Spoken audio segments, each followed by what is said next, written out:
Hello everybody, I'm back. I can't even believe I'm doing another video, but I was overwhelmed by all the views that my first video got. I guess almost over 10,000 people watched that video, which boggles my mind because I was talking about cranberry juice. But I was also really touched by all the messages I got from people telling me that they had started doing it and the results they were starting to see. And I've gotten a lot of questions from people across the country and in London. So I wanted to go ahead and just answer some of those questions, and also as a little caveat to remind you that I'm not a fucking nutritionist, okay? I am not like trained in this at all. It's simply from my experience.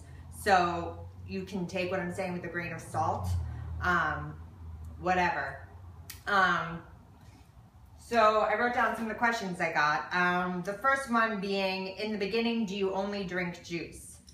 No, I eat the whole time. This is not a fast, it's just a cleanse. So I'm starting the morning with a liter of cranberry water, and then I have breakfast and coffee, and I drink the cranberry water all through the day. So I'm doing that as I'm eating. I just always have this guy with me.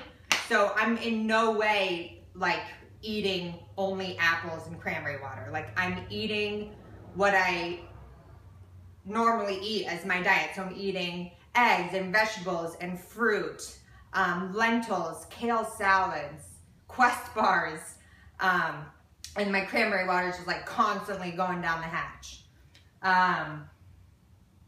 So I'm not starving. I'm never hungry. If I'm hungry, I eat.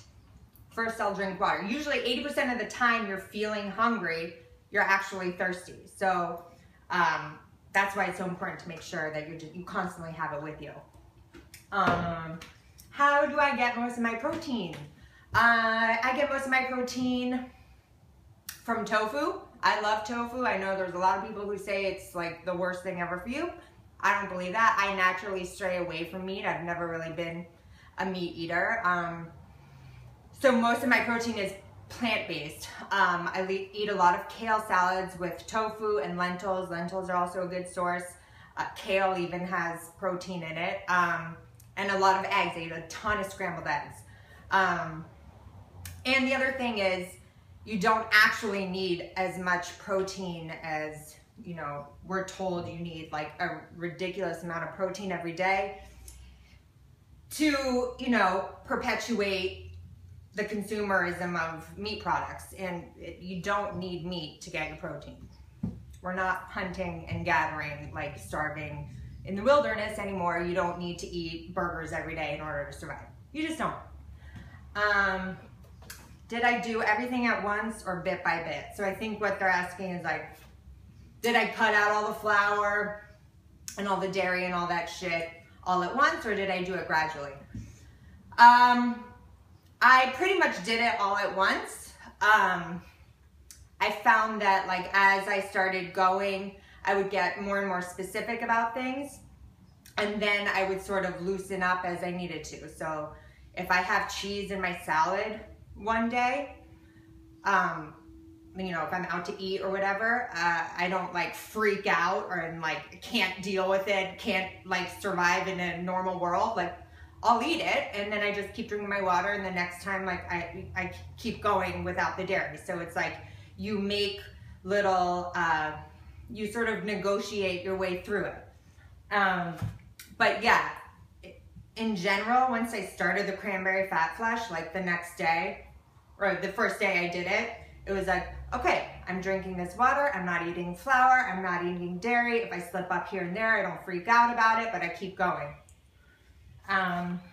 What about rice, quinoa, and corn? I try to stay away from all those things. Like I said in my first video, if I'm having a cheat day, which I'll do maybe once a week or so, maybe a little less than once a week, yeah, I'll have like, you know, whatever quinoa, blah, blah, blah, bullshit health junk food that you can get at Whole Foods, or, you know, a gluten-free pizza, which they make with rice flour or some blend of rice and corn flour. Yeah, okay, but in general, corn is fed to cows to fatten them up. Corn fattens you up. It's not the same. It doesn't block you as much as the wheat does, but it's not like a skinny making food. So yeah, I try to stay away from that. But if I have tortilla chips and salsa at a Mexican restaurant once in a while, I don't freak out about it.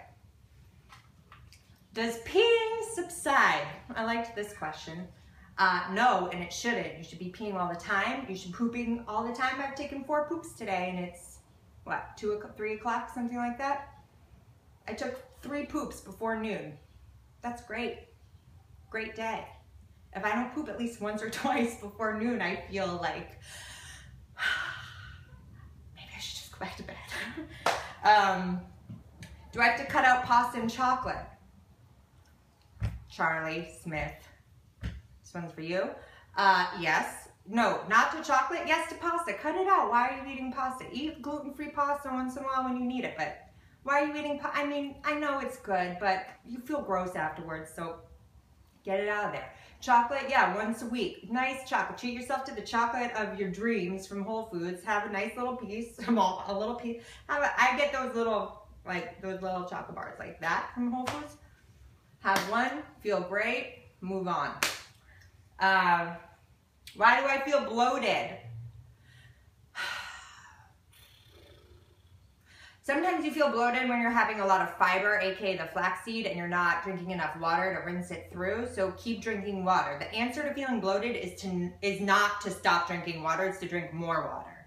So if you're like all of a sudden eating all this flax, drinking all this flax, and you think you're drinking enough water, you may not be. You need to, that's why when I drink my, my liter of cranberry water with the flaxseed in it at night before I go to bed, I'll drink another liter of cranberry water on top of it just to sort of flush it through.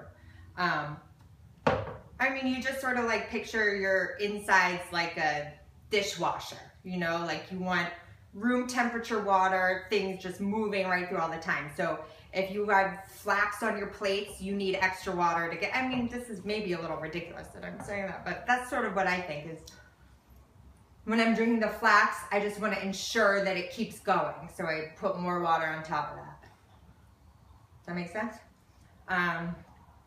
What else? I think that's it. I'm going to do a Periscope, sort of like question and answer, tomorrow, Tuesday, 5 o'clock Pacific time, 8 o'clock p.m. Eastern time. It'll be live, and I'll answer any other questions you have.